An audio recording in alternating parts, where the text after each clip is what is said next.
20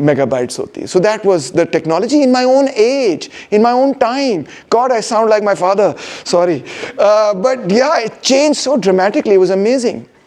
So this was the time where all those decisions were taken,